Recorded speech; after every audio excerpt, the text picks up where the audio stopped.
I gotta start the video where I gotta admit, I may have been wrong about the Phoenix Suns. Now, the Phoenix Suns right now are 4-1. 4-1 sitting at the top of the Western Conference standings. Granted, it's a small sample size, but I don't care how you want to slice it, everybody has to agree that the Phoenix Suns are playing better as a team than pretty much anyone would have really expected.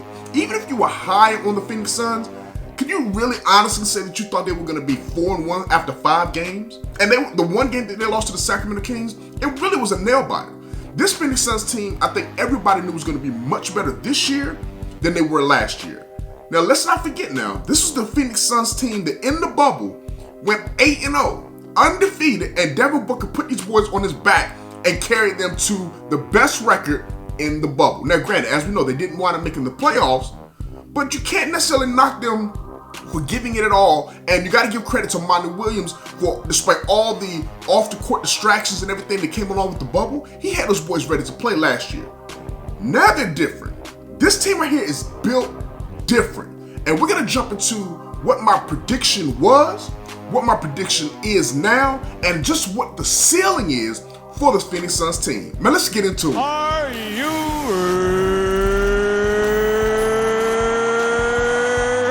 Welcome back to Journey of a Ballaholic, the best talk show for basketball addicts. I'm your host, General Hannibal X. Now, if you're new on this channel here, you're going to be getting my passionate and in-depth analysis on the hottest NBA and college basketball topics. Listen, I'm a ballaholic. I'm absolutely addicted to basketball. Now, just like everybody, I've got my own opinions. But if you like opinions that are backed by fact, go ahead and hit that like button. Make sure you subscribe to the channel. But also, be sure that you hit that bell notification and turn it to all notifications. That way you'll be updated whenever I drop new videos, which is every Monday and Friday at 6 p.m. Eastern Standard Time. Now, we're going to dive right into this thing because the Phoenix Suns are absolutely scorching. They're like the Phoenix that rose from the ashes, and they're back. Like, this is the best Phoenix Suns team we've seen since Steve Nash and Amari Stoudemire was running the 7 seconds or less offense that Mike D'Antoni had. But the real question is, how sustainable is this? Is this team for real, for real? And I think we got to kind of look at not necessarily who they are, but what really made the difference between what they were last year as a lottery team to what they could potentially be this year as a potential playoff team. For me, I think one of the biggest differences, which is the obvious difference, is Chris Paul. Now, granted, Chris Paul has not necessarily translated to on-the-court production as we've seen in years past, where he's definitely not the LA Clipper Chris Paul, but he doesn't need to be.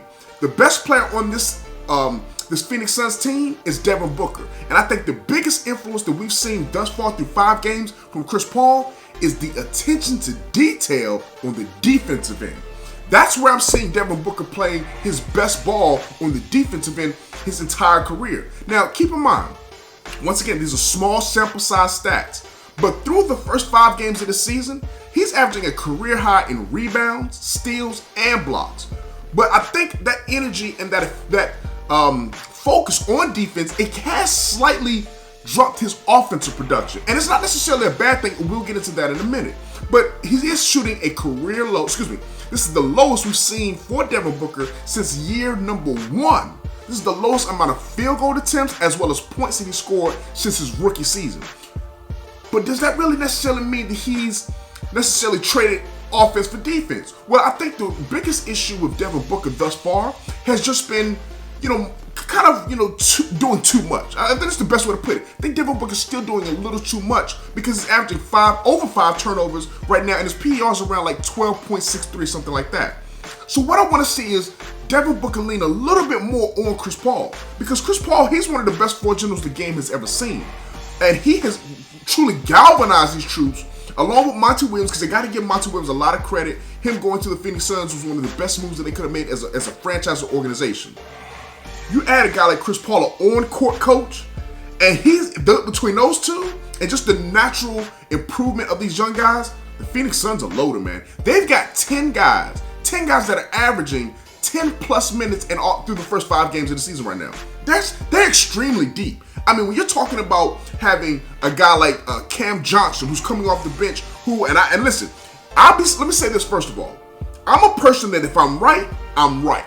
And when I'm wrong, I don't have a problem standing on it and saying when I'm wrong.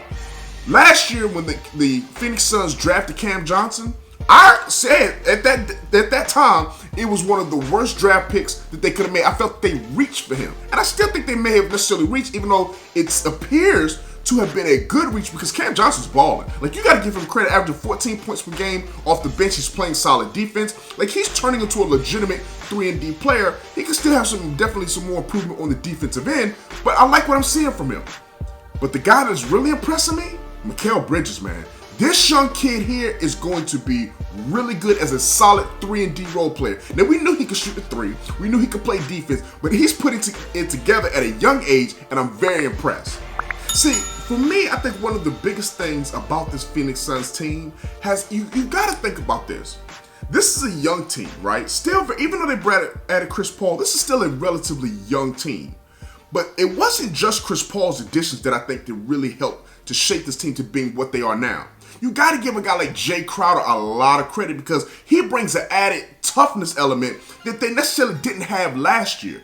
You add Jay Crowder to that front court, him and Deandre Ayton, they're making teams work. The Phoenix Suns right now, I don't know if people know this, and once again, I know it's early, but the Phoenix Suns are the second best defensive rated team in the entire NBA. They're rated number 2 in overall net rating. They're rated number 3 in overall point differential. Like, this Phoenix Suns team right now is playing, pardon me if you don't believe it, they're playing defense on a championship level through 5 games. Now, the question is, can they sustain that? That's going to be very critical to see. But when you've got a guy like Deandre Ayton, who right now is averaging like 11 rebounds, he's definitely playing on the defensive end much better than you would have really expected for a young guy. You know, I think he still has to work on guarding the pick and roll a little better, but from a rim protection, from a guy who's going to gobble up the boards, he's doing his job on the defensive end. But what I really like about this team, man, what I really think is what's really excelling them is that combination of Chris Paul coming over there, giving them this toughness, Jay Crowder giving them this toughness, you got guys playing defense. They're winning off defense. Their offense is only the 13th rated offense in the NBA right now. Their offense is actually trailing behind their defense, which would be a big shock if you would have even predicted the best success for the Phoenix Suns. Not many people would have expected them to be as elite defensively as they've been through 5 games. And they haven't played a lot of scrubs. They've been playing some quality teams, and they've been getting it done. The 4-1, they just beat the Utah Jazz in a convincing win. They blew out the New Orleans Pelicans. Like, this Phoenix Suns team is not to be slept with. So I gotta stand in my preseason prediction. I predicted them to be the 9th seed and to not make the playoffs. Now, I have them clearly in that play-in tournament, but I didn't have them making the playoffs. The question is, was I wrong? Was I just flat out wrong? And I think it's still a little too early to say yes or no. Here's why. There's 2 issues that I have. Well, let's first of all address the elephant in the room. Devin Booker and his offensive production. He's averaging, like I said, 20 points per game, which is second lowest since his rookie season. He's not even taking as many shots, and his turnovers are just ridiculous right now. That, I think, is going to improve. And I think a lot of the NBA, just across the board, we're seeing defenses being ahead of the offensive games. A lot of players' offensive productions are just down, right? And so I think the offense for a lot of teams, specifically even a young team like Phoenix, I think that's going to get better. I don't have them. I think they're going to be a top 10 offensive team the rest of the season. The question is, can they maintain the same level of defense while their offense increases? When Devin Booker is starting to take more shots, hit more shots, get on more hot streaks, when Chris Paul's offense steps up, because offensively, he's been kind of bad from an efficiency standpoint, shooting like 38% from the field, 31% from 3. I don't expect that to stay that way. I expect those numbers to come up. So their offense is going to get better. They're extremely deep. When you got Cameron Johnson, Cameron Payne, Mikael Bridges, Dario Saric coming off the bench, like, this team right here is loaded. But here's the issue I have with them. Here's why it's still a question on whether or not they're going to be a playoff team, in my opinion. Deandre Ayton, as of right now, as I talked about earlier, is playing very, very well defensively. He's taking like the 6th amount of field goal attempts, 6th amount of attempts on their team. That's unacceptable.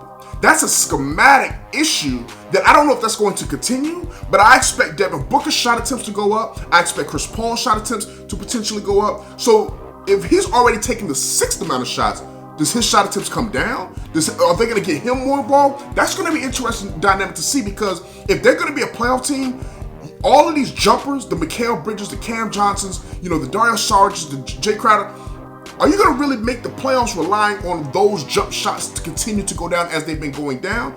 Or are you going to pound the paint with that big man that you got down there? I don't know. I question if they can be a playoff team without Deandre Ayton playing on almost an all-star level. If he's giving you 20 and 10 a night, this could be a legitimate playoff team. But he's right now averaging, I think, around like maybe 11 points, maybe 10, 11 points. That's not enough. It's just not enough. So that's my first question for them. The second question, and the most important issue I have with them, is Chris Paul. I know that may sound counterintuitive to what I've been saying because he has truly galvanized and revolutionized this team. But Chris Paul is not the LA Clipper Chris Paul. I don't even think he's necessarily even the Houston Rockets Chris Paul. Chris Paul last year in the bubble, well, first of all, during the regular season, he got back to making an all-star team. He kind of, really brought this OKC team along a lot better than anybody would have predicted. But I think what really helped Chris Paul and the narrative around Chris Paul was that long break. Being an older player, not having to deal with injury, having that rest, being able to come back into the bubble, not having to fly, travel, and do things like that. I think that helped Chris Paul to have an amazing bubble run. But we don't have that this year. There are flights. There may not be a long break in between action.